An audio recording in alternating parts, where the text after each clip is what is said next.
What's up, fellow nerds? Patch 9.18 is here, and it is pretty meaningful. Now, for those of you who watched the PBE and saw that there were Brawler's Gloves, to my knowledge, that is not in this patch, but there are other big changes here. 9.18 is a pretty big deal. Okay, so first off, they have reworked how item drops work, and I think this is for the better. So ultimately, every player gets the same number of boxes across a game, and approximately the same number of boxes across the game, and should get approximately the same number of item components across the game. Now, the way it works is a thing will drop a box, a better box, or an even better box. Now, all the boxes can have gold, a copy of a champion, or a copy of a champion. Basically, this will give you, like, Kennen. But if your bench is full, it simply gives you 3 gold. Nico's help, as you can see here, is you drop the item onto someone's head and it goes boop, and it makes a 1-star copy of that champion. So if you're trying to get Pantheon 3 or something, and you manage to find 8 copies, boop, you drop Nico's help down. Now this kind of stuff can be really incredible, because let's say, for example, you get 2 Nico's help early game, and you're like, as soon as I find Yasuo, bam, bam, level 2 Yasuo. And then suddenly I'm hard forcing Blade Masters. Like, that can be a strat you go for. Or you can be a lot more aggressive with it early game and be like, you know what? I found 2 Kennens, silver Kennen. Let's just go. Like, let's just have that come online. Or it could be to fix problems that you have. Like, you're trying to go nobles and you found 2 Fiors, you can't find the third, and you're already level 8. And it's like, you know what? Let's just get silver Fior. Now, that might not be a good way to do it, but just saying, it's gonna really open things up a lot. So every box can have gold, a champion, or a champion of your choice. If you get an uncommon box, it might also have an item component. And if you get a rare box, it might also have a spatula or a full item instead. And I don't want to say also, I just mean it's going to drop one thing. And so you're going to get almost the number of boxes and the same number of item components roughly. But spatulas come only out of rare boxes. Items come only out of uncommon boxes or above. So, okay, that's going to be a new look. And my understanding is you're going to be flooded with a lot more boxes. Many, many more boxes will be had across the game, which means gold is going up, even if the count of items is not. So this is going to be a new look, and it's going to require some relearning from all of us how this affects lots of things. This could affect a lot of things. It's going to be really hard to know for sure just how different the game is without playing it a lot, and I don't play PBE games, so this is going to be new to me. Okay, but this is going to be a pretty big deal. It's going to change the game a lot. Next thing that's going to change the game a lot is XP adjustments. From level 5 onwards, levels are more expensive. Now, I want to point out that if you played the sort of standard build order of leveling once on the first, second PvP round and leveling again after the carousel, this is the level again after carousel level. Right, and then this was the spend 12 XP after Krug's level. So this is how it starts to happen, okay? And I've got a little chart right here, okay? Levels 2, 3, and 4 are not different. Again, if you're going to do PvP round 1 leveling, it's the same. But the total new, total old, the difference in total XP required, aka gold required to level up, is here. 2 more total XP to go to 5, 4 more total XP to go to 6, which means you're going to spend 12 after Krugs, maybe it's 16 after Krugs. Like, maybe you wait 1 round after the carousel and level up. Maybe it's not worth it because you're only playing that 1 round after the carousel and then it's on to Krugs anyway. So this will change things up. It's going to be hard to know what you're supposed to do. I want to point out, though, that it means that, so you still have a safe level after Krugs. It's 4 more gold than before. 6 more after Wolves means that it's safe to just level up right after Wolves and not spend any extra money, but it is going to be odd after Raptors. So, you know, if you said, you know what, yeah, we're going to spend down after Krugs, and we're going to go to level 6 anyway, that means you can just pound level 8 right after Wolves or 7 right after Wolves, and it's going to be the same cost as before because you've already spent 4 money right here, so you spend the 2, aka, you know, it makes it happen, and then okay, well, now you're only 1 to 2. So this is kind of the follow-on effects, right? Is that it's pretty slight in every given case, but it keeps compounding on itself. It adds up, okay? We're going to have more money overall, but levels cost a little bit more. That's going to change things. What's also changing is champion drop rates. This is really hard to parse. I don't know if they have actually good tech in the CSS to have tables in here, but don't worry, I did it for you. Here's the old, here's the new, here's the actual difference. Isn't this easier to parse? You're welcome, internet. This is easier to parse. There you go. At level 3, your chance of 1 drops goes up, your chance of 2 drops goes down. So if you are saying, you know what, yeah, it's the first few rounds, I don't want to level up in the first PvP round, well, good news, you're going to find more copies of Vayne or Release or Cassidy or whatever, but you're going to find less rec size. It's 70% and 25%. So you're going to have a lot more 1-drops early game. And if you choose to not level up on the first 2 PvP rounds, well, there you go. Your odds are 70%. That's pretty high. You might find yourself some units, okay? So that's part number 1. The next piece, though, is that if you go up to level 5, your chances of 1-drops goes down. This becomes 35%, not 37%. And instead, your chance at 4 drops goes up from 3 to 5. So when you hit level 5, suddenly you're like, hey, you know what? 5% is a half-decent chance at finding a 4-drop. You get 5 cards per shuffle, so every 4 rerolls gives you 1 4-drop on average.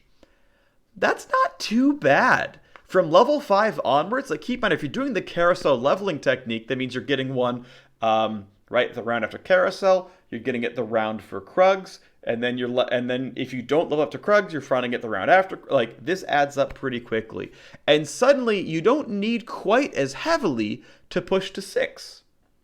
Because instead of 3% becoming 10%, it's 5% becomes 10%. So the push to 6 after Krugs is not as necessary. Now, you might still want to do it, but it doesn't more than triple your chance at 4-drops.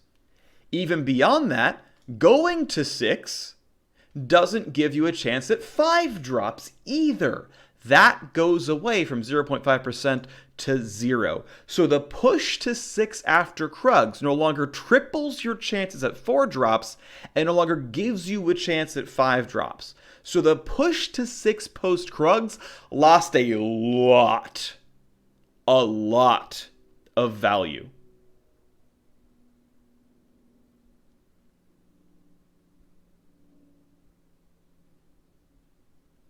Okay. Want to keep that in mind for everyone. That is going to be meta warping. That is going to matter. It is going to matter. Rushing to 6 for purples and golds is not as meaningful. That's the number 1 takeaway from this video. You may still want to level aggressively. You may still have a lot of money. You may have 2 Nico's helps or Yumi's helps, whatever. Like, this may still happen. Nico's help, yeah. But the comparative value is lower. And then finally, at max level, you're getting less 3-drops and more 5-drops. So if you are trying to get level 2 Pantheon or level 2 Kale, pushing to 9 means more. Because one thing to keep in mind, right? So again, the 0.5% is gone entirely. Right? 2 became 5, became 10. Now it's 2, becomes 5, becomes 12. So you more than double your chances every level. You more than double your chances every level. So that's also something to keep in mind math-wise, right? Is if you have like a certain amount of money budgeted out to find the 3rd Karthus, you say, well, I could spend 40 gold rolling or 20 gold leveling and 20 gold rolling. The latter is better automatically, because it's more than double the chance. Now, that assumes you don't want 3-drops, you don't want 2-drops, you don't want 1-drops, etc. It's only for 5s, but that's where that comes in. All right. Also want to point out that your chance of 3-drops actually goes down. It doesn't just go up and up and up and up and up and up and flatten. It actually goes back down at 9. So your chances at finding 3-drops at the end of it all, now, still quite high. 33% is still very good. And you're not wrong to push to 9 and still try to find Aatrox. That is fine. That is completely fine. Just letting you know, your odds do go down slightly. But you're going to see a lot more of these chances to get 2-star 9 drops. And again, keep in mind that it costs 16 more gold total to get there. Again, we're probably going to see more gold overall in the game. There's going to just be more money overall. So that's going to be able to be spent. It's fine. It's not going to be a problem. But hey, FYI, it's going to cost 16 more gold total to push to 9, which means someone else could have saved that 16 gold as income or who knows what. But again, that's going to matter here as well. The one final thing that matters a little bit is you're going to see less repeat copies of 3 drops because the pool size went down about 15%. Things like this, I want to say 2 things about. So 1, I think it mostly affects your chance at getting 3-star copies, generally speaking. 2, it means more so actually that if everyone else is Aatrox, your chances at finding 2-star Aatrox does go down. So, I mean, that part is still true. The 2-star goes down. This is basically, this hurts the follow-on effect. This hurts the 4th player going Aatrox more than it hurts the first couple, generally speaking, because the general rule is still that you play what you're given. You still have to find 3 copies of X champion, whether it's Volibear, Ashe, Aatrox, Evelynn, you name it, and you don't have a choice. You're going to wait and see what happens. So you don't have a lot of gameplay around this. You're going to wait to see and play your 2-stars. That's just going to happen no matter what the odds are. You're going to play what you're given. This does affect, oh, that's a 2-star Aatrox, and that's a 2-star Aatrox, and that's a 2-star Aatrox. That's already 9 copies. I'm not going to find a 2-star Aatrox. I'm not going to buy the copies that I see. Or maybe I'll hate draft the copies that I see, but I'm not going to pretend to play Demon Blade Master. Nice little unification pass here. All the things that made you a type of unit are not going to stack. They will pop off, like putting Darken on an Aatrox. But then also Phantom Dancer, Merlos, and Red Buff will pop off. So you'll have things like, you know what? I built a Red Buff and put another AP item on Kennen. Well, let me give him a Giant's Belt to pop it off and give it to someone else. Now, you still don't generally want 2 Morellos or 2 Red Buffs on a team. But if it happens, you can pop the item off. And that's a positive thing. That's cool to see.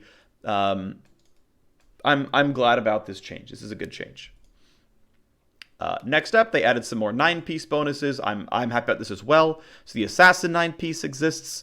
You now are 3.75x crit damage. And 65% crit chance. Sorc piece gives 75 ability power above the other one. So here is Assassins before and after. We did the last video, and I said I didn't do the versus 0. Now I have. You can kind of ignore this stuff for now, but the part that matters here is this. So Assassin 3 is a 28% DPS modifier on your Assassins. Assassin 6 is a 78% DPS modifier on your Assassins. And Assassin 9, which requires at least 2 spatulas, is a 148% DPS increase on your Assassins. Compared, all right, as far as do I want the upgrade, it's 28% as it was before. A 39% more over 3, and another 39% more over 6. So you're getting basically a 40% multiplicative damage buff by adding 3 more Assassins. That's the math there. Just so you know, that's the math there. For Sorcerers, right, 40, 100, 175. I mean, it's very easy to see right there. But multiplicatively, it's 40, 43, 38. I mean, this could have been something like 180 or whatever, right? 180 would have kept the 40% motif. It's not a big deal. I don't really care, but FYI, you know, this is how Assassins scale, 28, 39, 39. This, to be fair, is global to your whole squad. Good luck having more than 9 Sorcs, though. So, you know, YOLO. But it's 40, 40, 40. So, Assassins is auto attack DPS. This is spell DPS. And it's basically 40, 40, 40. So it's kind of cool to know that the math lines up, that this is kind of the same buff every time. Like, that's a cool thing to know. I'm glad that it's so close to flat. That it's a positive to me. There you go. Cool stuff. Math. Hooray. I missed this. I missed this in the patch notes. I apologize for this. Wild still gives 12% attack speed per stack, and you're suddenly dodge immune. Wild is a Yordle counter, and it's also really big on Assassins. So one thing to point out was Wild Assassin kind of already existed, because one of the really common builds was Wild Brawler Assassin, where you played at least like you would do Warwick, Cho, Rek'Sai, Kha'Zix, Rengar, Akali. And that was like, I'm Void Brawler Assassin. It was like the most common build before ninjas took off. And it was, well, my Rengar has wild buffs, so he gets the attack speed. But keep in mind, I didn't miss this. It's wild 4. It's wild 4. So it's not just Warwick Rengar and Rengar takes off. It's suddenly, you know what? I am playing Assassin. I've already got Rengar. I am going to play Gnar, Nidalee, and Warwick. Now, you've got to fit those all in. That's still not easy. But holy moly, you're dodge immune. You're immune to Phantom Dancer and that really annoying Gnar idiot who gets 5,000 health and dodges a third of your auto attacks. This is the first time that 4 Wild might be useful. And it's still, I'm not certain about it. Because from what I have seen, and I am not really in tune with the high-level metagame that much, although I did cast Switch Rivals and it did seem like this was very popular. We're not seeing a lot of Phantom Dancer because we're not seeing a ton of Assassins. You're seeing some. Actually, I take it back. You are seeing a fair number of Assassins, but Phantom Dancer was still not coming in that often. Because Void Assassin with Assassin Casting was actually pretty popular. But we still weren't seeing that many Phantom Dancers. And we're not seeing that much heavy Yordle. You might see this come in, though. This is a DPS gain. This does matter. This is meaningful. Maybe 4 Wild is good to go for it, just because, you know, a quarter of your opponents will have dodge, and it's good enough. Maybe. Next up, we have the Golem. Has 20 more armor. That's a 17% physical durability buff. Okay, that's not bad. The Knight damage reduction is going up by 0, 5, and 10. That's cool because you really never cared about Knight 4 and Knight 6. I'm glad it's this buff. I want to point out, again, Knight buff is global. It goes to your whole squad. It goes to your whole squad. Keep that in mind. And Assassins are slightly stronger. They wait a little bit longer to jump, to the tune of 0.7 seconds, 0.07 seconds, sorry, 0.07 seconds, which gives a little bit more time for the front line to walk out and get out of the way and make the back line reachable. A little light touch here that will slightly help your Assassins be useful. That's a cool thing. I like seeing that. That's okay. Sounds good. Now, Assassins were already a very common comp, but I trust that they're making the right choice here. Next up, a whole bunch of buffs. So Camille has 5 more attack damage. Here's the data table. It's 10% more AD. Camille is generally still pretty crap, but she was mostly trouble because her base damage was abysmal, and it's less garbage now. That's good, because Camille was probably the worst unit in the game. At least Spiderlings do 20% more damage. Now, something I am pretty confident on is that there is a bug or something with Elise's Spiderling damage. I'm pretty sure on this. It doesn't seem like they actually deal 50 damage, because I have seen them do 0 damage against Knight 2.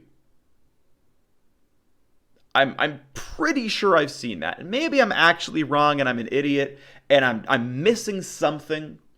But I feel like I've tracked their damage output and it doesn't seem to be 50. Again, maybe I'm completely wrong and I'm an idiot, but I feel like I've seen that. Whatever. Elise definitely is one of the least appreciated characters. Cool to see some buffs there. She's still pretty screwed by Night bonus. She transforms pretty late overall. Her base attack speed is bad. Her base DPS is not great. Her utilizing Lifesteal requires stacking her, and who really wants to stack Elise? Because she transforms so late, she often dies before she does anything. She transforms and becomes melee, which means she gets body blocked by her own spiderlings, which means she needs a rapid fire cannon, and then she needs actual damage items, because why are you giving rapid fire cannon to a chain without any attack damage steroids? It's a rough spot for release. But this gets her a little bit there. Whew! Graves gets 10 armor. That's an 8% durability bump. As a melee character with pretty low health, he could use the help. I do want to point out again, your chances of 1-drops is higher. You're going to see a lot more at level 3, and you might push to level 5 a little bit later, so you might see more of them. Kassadin loses 5 attack damage. That's a good change right here. Here's Kassadin, 9% less. Basically, he swapped places with Camille. Right here, I don't know why I did it the way I did it. They swapped places. I think that's fine. I want to point out Kassadin kind of recently got attack damage as a recompense for losing attack speed, and then said, you know what, screw it, you're just a weak champion. Or a weaker champion, which is, I think, completely fine.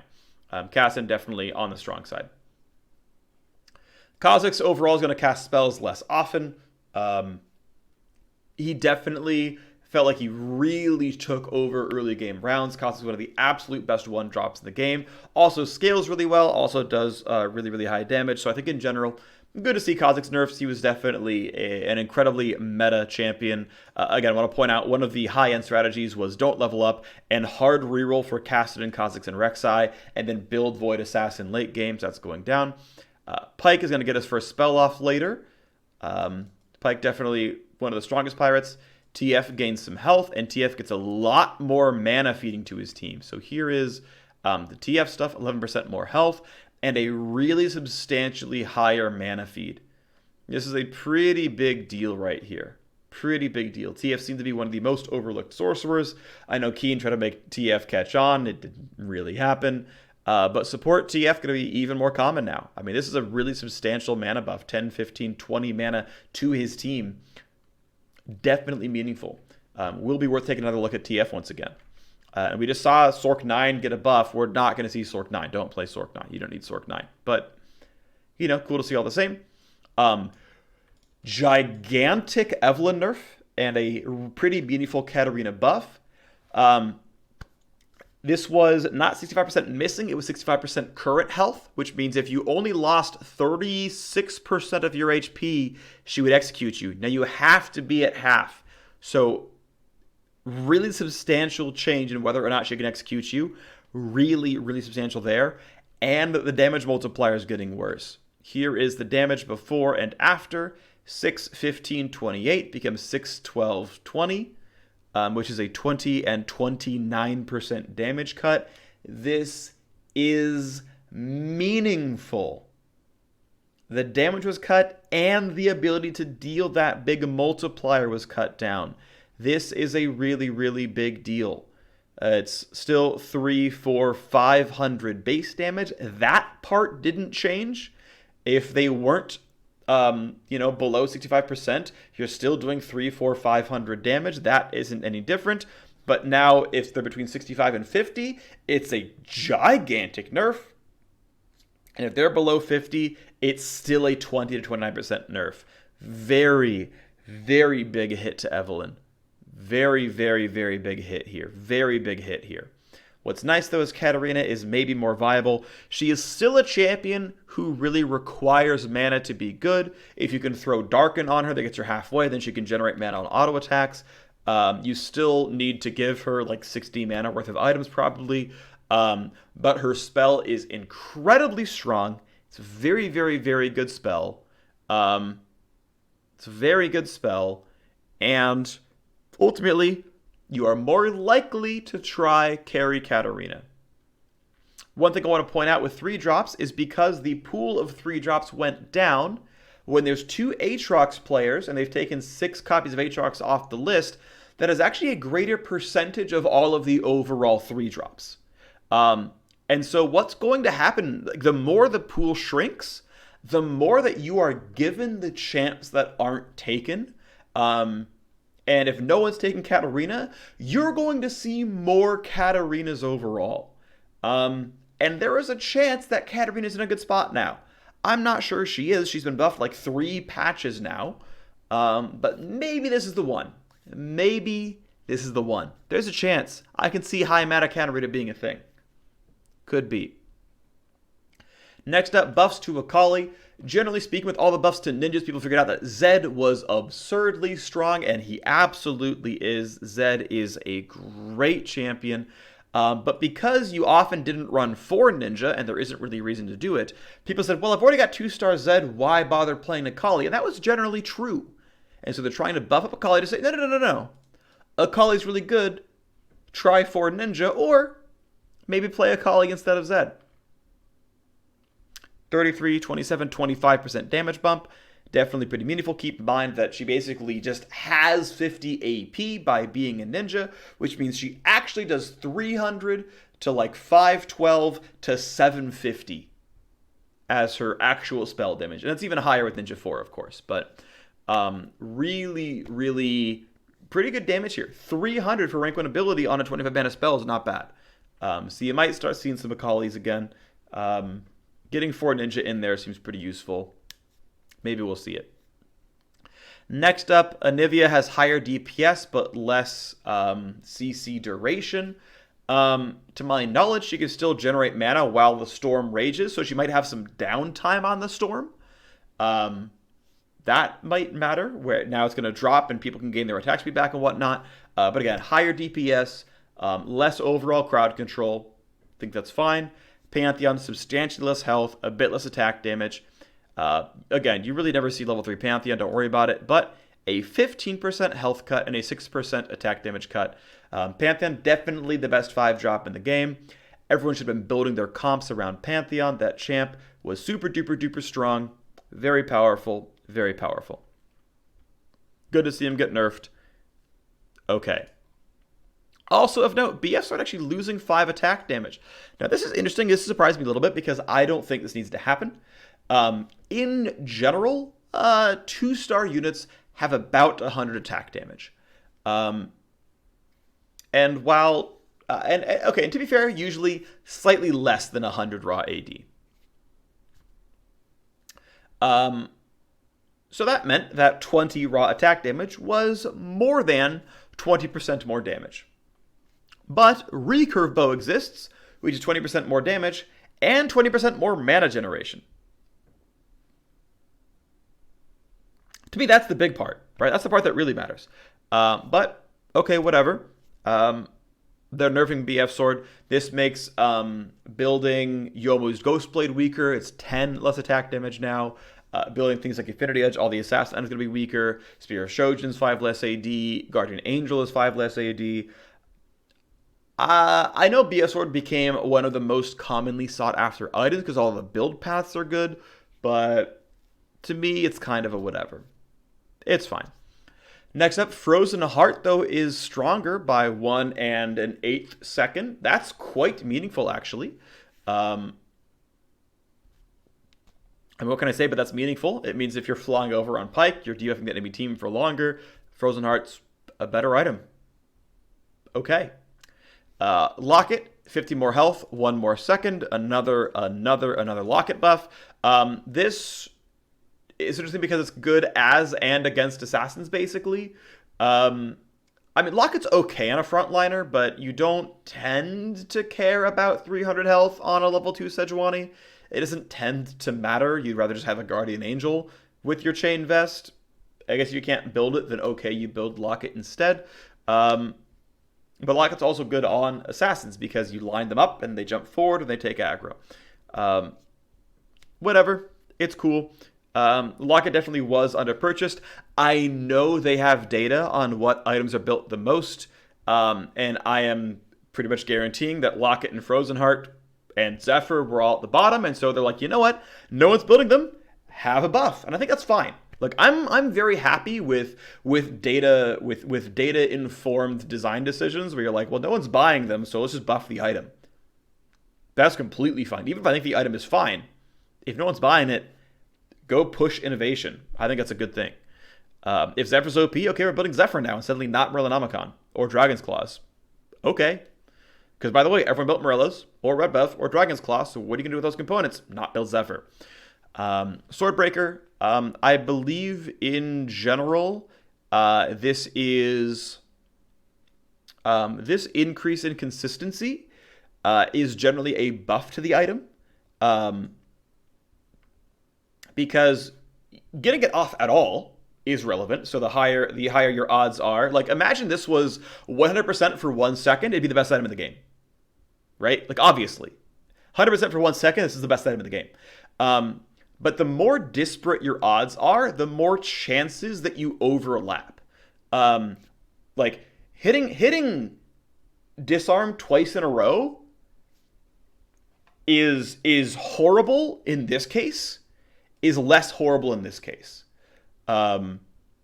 When it's 50% for 2 seconds, that's not that bad if you hit twice in a row. Even though it's more likely to twice in a row, basically this tends to buff the item.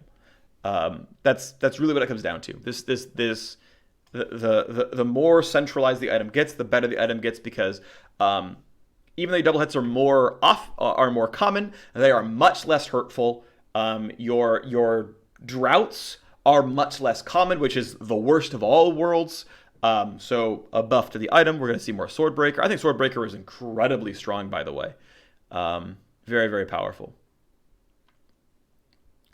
A bunch of bug fixes to things, generally speaking. Hits the main target. That's good. Yeah, so that's chill. New soundtrack. That's going to be pretty sweet. Looking forward to that as well. Okay. TLDR. Teamfight Tactics patch 9.18. Huge update to how items and gold and champs are given out. It's going to take a moderate amount of time to figure out how to play around this in general, but my understanding is we're going to have a lot more gold overall. And that means different things for us. Also, it means we can hunt for that final copy of Ashe or that final copy of Yasuo much more easy, because Nico's help can make a clone of a 1-star copy of a unit, or can make a 1-star copy of any champion. It doesn't have to be 1-star itself. That's going to be a really big deal. Consistency plus. Really big deal there. Also, it means keeping a full bench is not quite as necessary because you get champions dropping from mystery boxes. Because we're going to have more gold overall, the cost to level up is going to be slower. In general, it's going to cost 4 more total gold to level up after Krugs. And if you leveled up immediately after Wolves, it's the same cost, essentially, or close to that. So, because you're already going to level up after Krugs, roughly.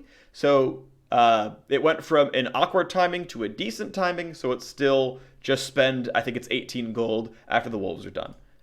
It's Raptors that get weird, and everything after that gets weird. Leveling timings got changed. I have a data table for you. Sorry about that. It's here.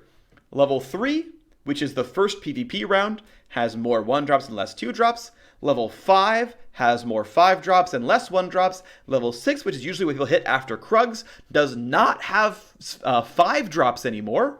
That doesn't come in until level 7. And then at level 9, more 5-drops, less 3-drops. Pretty big stuff there. There's also less copies of 3-drops overall, so hunting for Gold Evelyn or Gold Aatrox is going to be less likely, but also, if 3 other players have level 2 Gangplank, you're really not going to find Gangplank anymore. All of the spatula upgrades pop off the item, as well as Phantom Dancer, Merlinomicon, and Red Buff. If you have spatulas, you can make 9-piece Assassin and 9-piece Sorcerer. This is about a 40% damage increase in both cases. 4 Wild now provides dodge piercing. That is a very big deal. I think finally 4 Wild might be useful. Now, what's interesting is 4 Wild would tend to be the most valuable on Assassin. And honestly, when you played Assassin, you tended to play Rengar Warwick already. So now playing 3 Assassin, 4 Wild might just happen. We'll see. Could be good. Wild Assassin Brawler might be a comp, but with 4 Wild. We'll see how it goes. Also makes Wild Brawler a bit better because you tended to rely on Volibear as your damage, and dodging really screwed Volibear. About a 18% bump to the Elementalist Golem health, about an 8% bump to, sorry, it's down here, Graves. Knight's a little bit stronger. Assassin's 0.07 seconds slower in jumping will help separate the front line from the back line to reach good targets.